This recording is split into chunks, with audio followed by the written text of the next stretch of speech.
মহারাজ জি সশ্রদ্ধ প্রণাম নেবেন। আমাদের এই সহ্যের গুণ, সহ্যের শক্তিটা আসবে কিভাবে? কেমন করে আসবে? পাবো সেই কোথা থেকে শক্তি? এটাই তো কথা। সহ্য করার শক্তি আমাদের খুবই চলে গেছে। তো সুতরাং আমাদের মনে রাখতে হবে কি এর সহ্য তো করাই সবাই করে। সহ্য শক্তি মানে হচ্ছে হাসি মুখে সহ্য করা।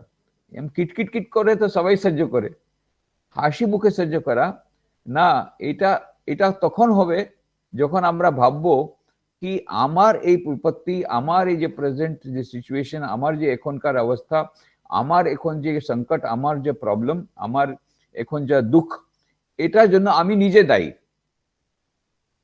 সহ্য করতে পারছি না এই জন্য যখন মনে করছি ওই আমার উপর এরকম অত্যাচার করছে, যার জন্য সহ্য করতে পারছি। যখন মনে হবে আমার নিজের প্রারব্ধ, আমি নিজেই যে কর্মের জন্য আমি এখন ভুগছি, তাহলে সহ্য শক্তি আপনা আপনি আসবে। তো আমার আমার কর্মের জন্য আমি আমার পুরুষার্থের জন্য আমার প্রারব্ধ পেয়েছি, তো আমার পুরুষার্থ দ্বারা আমি নিজের প্রারব্ধ বানিয়ে দেব। যা হয়েছে হয়েছে, ভুলে যাও।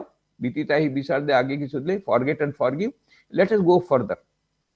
তো এইটা যখন আসবে, যখন আমরা ওই দোষ দেখাটা বন্ধ করে নিজের দোষ দেখব, আচ্ছা এসব তো এসেছে, সংকট এসছে, কিন্তু ওর জন্য তো আমি দায়ী, এর প্রারব্ধে এসে।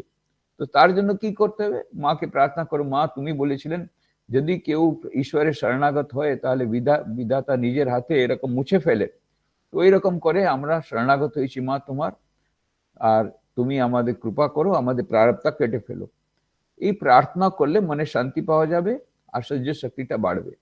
তো সহ্য শক্তি বাড়বার উপায় হচ্ছে মায়ের জীবনটা অনুধ্যান করা, বেশি করে মায়ের উপদেশগুলো মনে রাখা, এবং মনে রাখা যে কয়েকটা সিচুয়েশন আছে where we cannot do anything.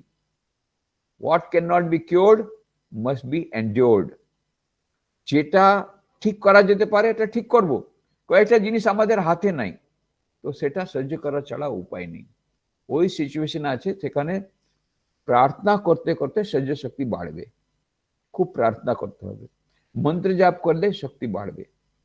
আর এইরকম করে মায়ের জীবনী পড়ে আর এরকম ভালো ভালো সৎসঙ্গে গেলে একটুখানি শক্তি বাড়বে।